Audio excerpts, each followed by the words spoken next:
Hello and a warm welcome to South Central with me, Jude Sant.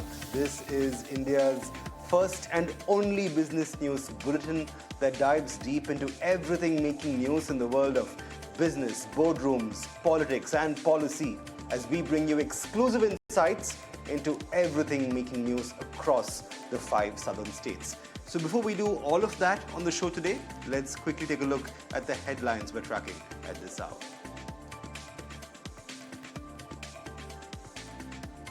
Vizag is emerging as a global AI hub, says Google CEO Sundar Pichai at the AI Impact Summit. The tech boss also sounds off a warning against letting a digital divide transform into an AI divide in the coming years.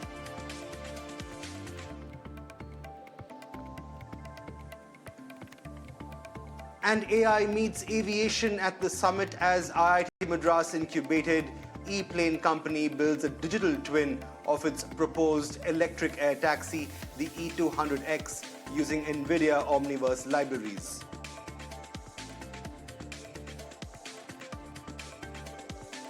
We don't like patients talking about Ozempic, says Novo Nordisk, India's managing director to ET now at the BioAsia Summit in Hyderabad as the pharma major calls for responsible celebrity endorsement of semaglutide.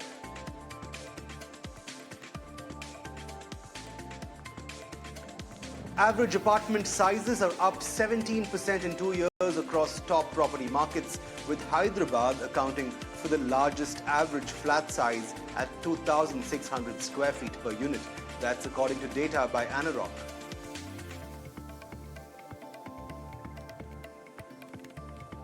And renewable energy major Waaree Energies announces plans to develop an 8,000 crore rupee lithium-ion battery gigafactory at Anakapalli in Andhra Pradesh. The project is expected to generate 3,000 jobs.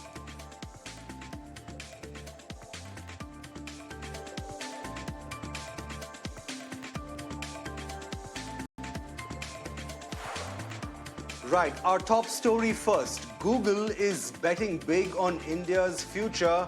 And at the India AI Impact Summit in Delhi today, Google and Alphabet CEO Sundar Pichai named Visakhapatnam or Vizag as an emerging global AI hub. Now, the Google boss was unveiling the tech company's $15 billion investment to build what he described as a full-stack AI infrastructure center in the town. Pichai said Vizag will host Google's gigawatt-scale compute facility and an undersea cable gateway aimed at boosting connectivity and expanding access to AI tech across industries. Now, the announcement is part of Google's broader strategy to make advanced AI more inclusive. And in keeping with that inclusivity, the Google CEO also warned against the prospect of AI increasing inequality, calling for responsible development that creates opportunities without leaving people behind. He emphasized that a digital divide should not widen into an AI divide. Here's more from Sundar Pichai's address at the AI Summit. Back when I was a student, I often took the Coromandel Express train from Chennai up to IIT Kharagpur.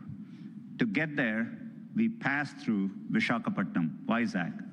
I remember it being a quiet and modest coastal city brimming with potential. Now in that same city, Google is establishing a full-stack AI hub, part of our $15 billion infrastructure investment in India. When finished, this hub will house gigawatt-scale compute and a new international subsea cable gateway, bringing jobs and cutting-edge AI to people and businesses across India. Sitting on that train, I never imagined Vizag becoming a global AI hub.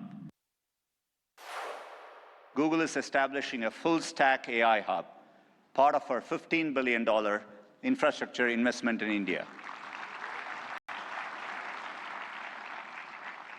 When finished, this hub will house gigawatt-scale compute and a new international subsea cable gateway, bringing jobs and cutting-edge AI to people and businesses across India. Google has partnered with the government to bring affordable AI-powered diagnosis and treatment to thousands who could never afford to see a doctor. Or in India, where our work together is helping farmers protect their livelihoods in the face of monsoons. Well, in keeping with more news from the AI summit, Chennai-based E-Plane company is partnering with global AI giant NVIDIA to build what's being positioned as India's first electric air taxi. The IIT Madras incubated startup will use NVIDIA's Omniverse platform to create a high-fidelity digital twin of its E200X aircraft.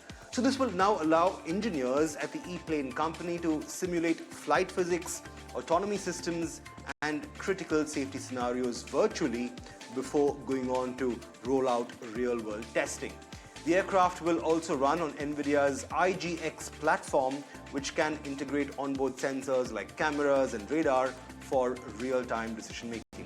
Now, the partnership itself is aimed at accelerating development and certification with India's aviation regulator, the DGCA, as the company targets urban air mobility solutions for congested cities.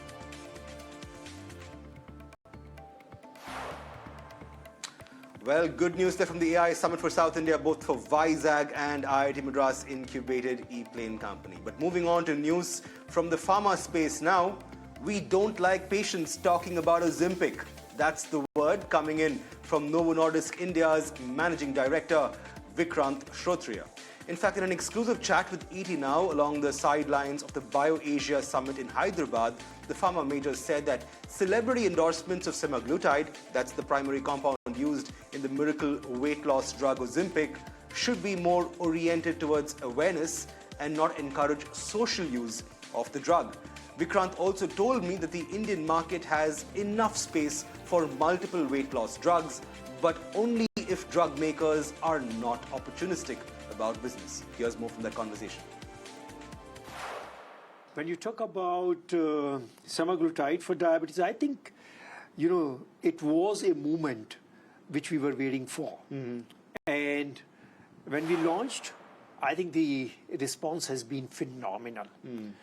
Just because the patients were, or the doctors were waiting for, and there was a huge acceptance in terms of the patients who wanted it. So I think it has been a movement which our organization, at least Novo Nordisk, we were waiting for. And it's only a month, it's just the beginning. A lot has to come in future, and we are also waiting for that. Right, the runway is no doubt huge and there's an upside that's waiting to be had. But out of curiosity, in the last month or so, what have sales and demand been like? Which regions, for instance, have you seen the biggest demand for the drug from? Are there any specific geographies within India?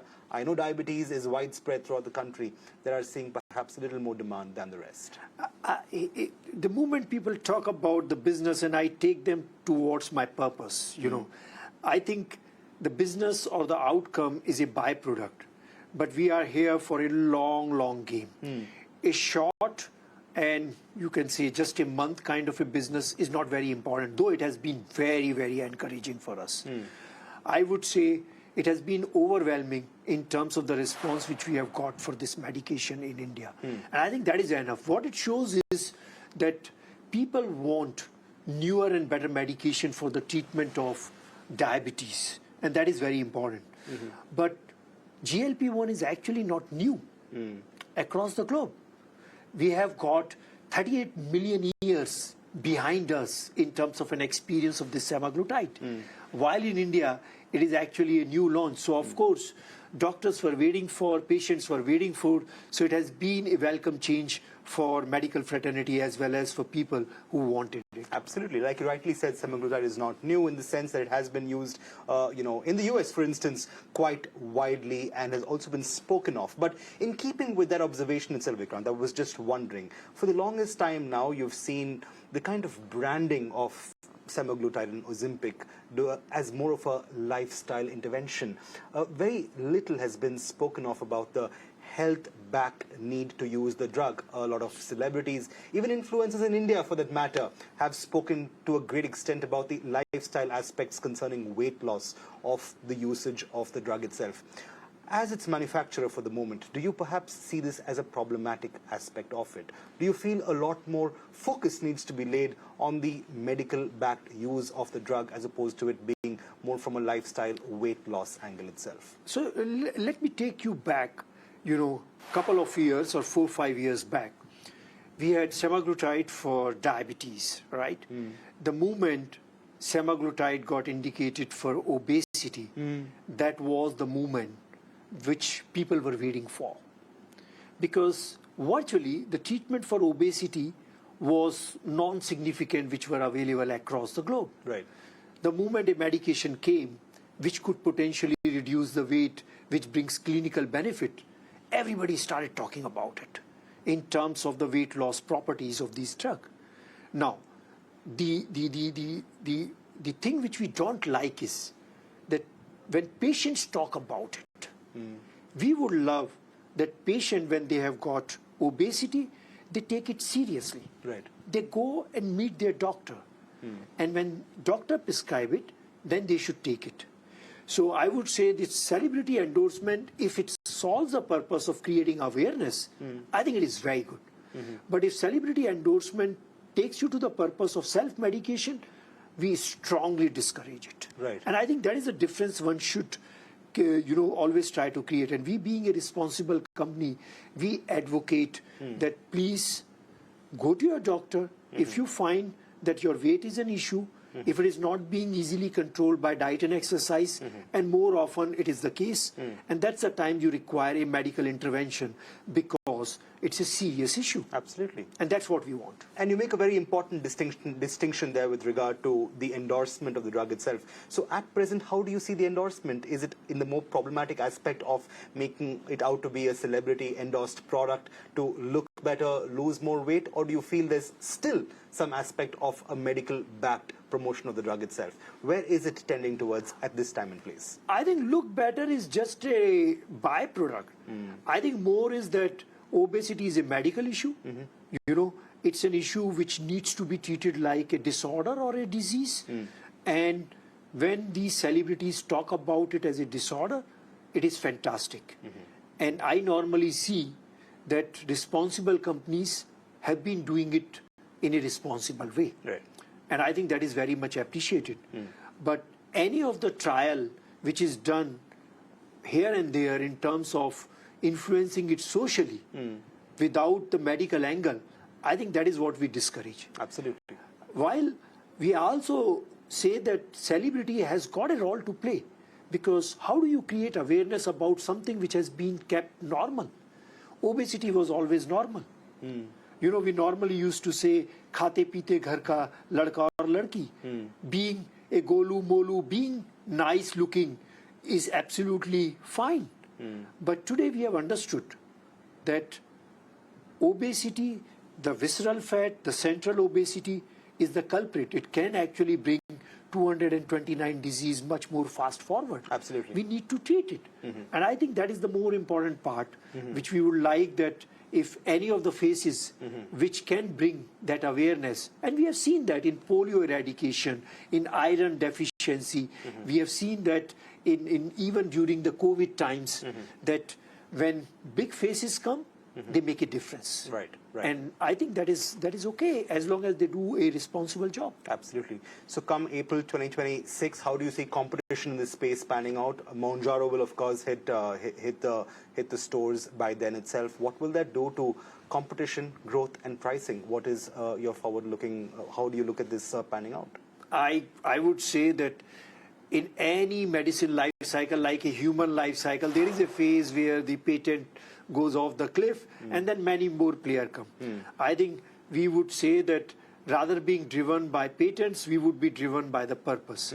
We would be driven by how do we create awareness. We would be driven by do we make patient aware that they have an issue when they have got obesity beyond proportion. We would like to be part of educating the doctors in terms of taking obesity seriously. It is part of a prescription that obesity is a disease rather than just as a fact on the prescription. Right. And I think we would like to drive it not as an opportunity. We would like to drive it till the end as a purpose, as a mission. And I would love, at least with my team, that if we can bend this curve of obesity over a period of time. And I was very happy to see the US data where the obesity was to the proportion of 39.9% and it got reduced thanks to these GLP-1 to 37%. And I think that is the day I am waiting, that because of us and because of also generic players, together if we can bend the curve of obesity. Absolutely. But do you think there's enough space for multiple players to have a slice of the Indian market itself, insofar as the drug is concerned? I think there is a space if they play it right. If they play it with a strong intention, not for opportunity, but for a cause, but for a purpose. I think then there is a play for many of the players. With 250 million people with obesity, and also with central obesity, it just becomes 350 million people. I think sky's the limit how many players can actually come. Right. But serious players will survive and they will have action in the market. Players who are just coming for the opportunity, I think it can be a very short play. And do you expect prices also to stabilize once newer entrants come in, come April 2026? I think time will only say, because we have already reduced the prices. We launched first innovation and then we wanted it to have an accessibility. And I think it is quite a reasonable price, which we have done it in India.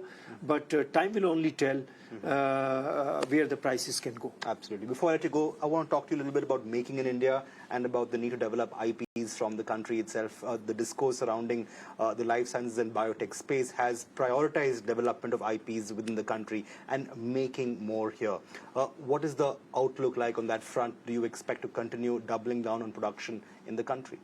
At least I'm a champion of research and development, and I should tell you that when it comes to R&D part of it, we do a very, very heavy part in India. 8 to 9% of our entire clinical trial load actually is in India. Right. We do more than 40 clinical trials in India. So we have been doing quite a lot of research and development activities in India. So that is very, very good. When it comes to our production facility, we are partners with one of the large companies, Torrent, in terms of production of our insulin. Not today, but for more than 30 years. When it comes to now semaglutide, you are aware that we have invested very heavily, upwards of $20 billion in terms of, you can say, API production, fill and finish. I think we have got the largest of the biopharmaceutical factories in terms of coming out with these, you can say, rDNA-based, GLP-1. So today, we feel that we have got sufficient supply with large production facility. So as of now, we don't have any kind of a plan, but future will only tell when this gets uncapped. Absolutely. And obesity aside, what are some of the big bets that Novo Nordisk will be making as far as India is concerned? I think the big bet is the chronic disease areas and metabolic disorders, diabetes, obesity. But on the other side, we also make big bet on therapies like sickle cell. Yes. Where we don't have a molecule today, but we have been doing a very serious work along with many of the state government in terms of making sure that this disease gets the attention, which has only the problem in 18 or 20 states across India, and only 1 or 2 million people get affected. But it's a debilitating kind of a disease. It affects their lifespan, it affects their health span, and Novo Nordisk is working seriously to make a difference in that field, along with other rare blood disorders, which we have got many of the factors. Well, the verdict there from Novo Nordisk India is quite clear. Patients cannot be influencers, at least as far as Ozempic is concerned. But on that note, we have to slip into a really short break. But on the other side, we'll bring you more news and updates from South India. Keep watching South Central on ET Now.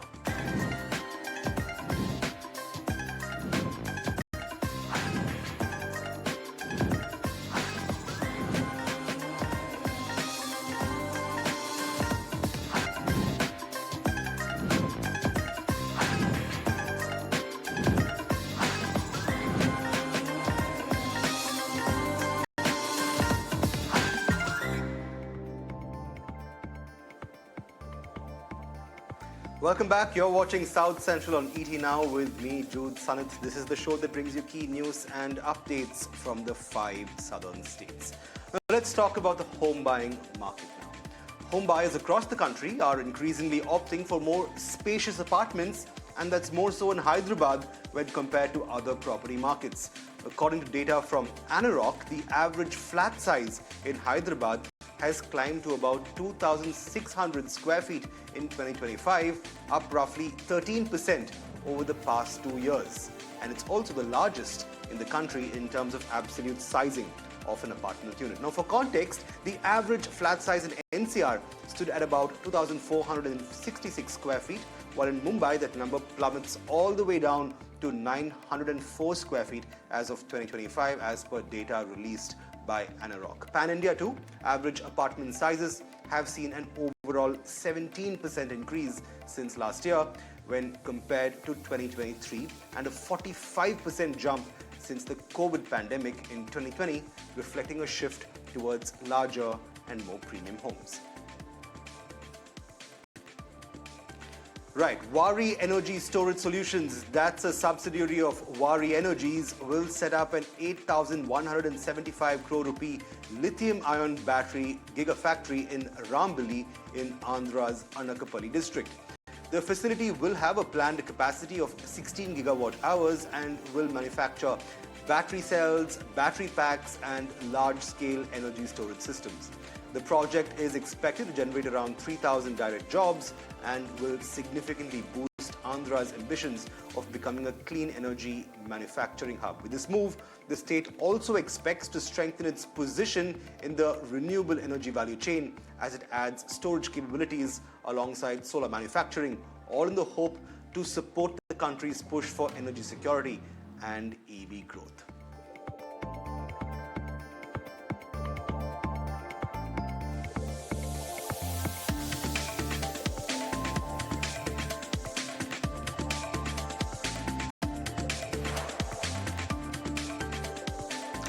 And before we end, the election trail is heating up in Tamil Nadu, and the first of the alliances involving the ruling DMK seems to have been a done deal. Earlier today, the DMDK, that's the party founded by the late actor Vijay, sealed an alliance with the ruling DMK. The party's General Secretary Premalata Vijay met Tamil Nadu Chief Minister M.K. Stalin and closed out alliance talks between both parties. Interestingly, this will be the first time since the DMDK was started in 2005 that the party and the DMK are choosing to fight an election together. The word doing the rounds is that 8 to 10 seats in Tamil Nadu is pretty much the sharing formula, even as a Rajya Sabha seat could also be in the offing. Well, on that note, it's a wrap from all of us here at South Central. Thanks so much for watching. We'll be back same time, same place tomorrow for more news and updates from the region. But for the moment, it's goodbye from us.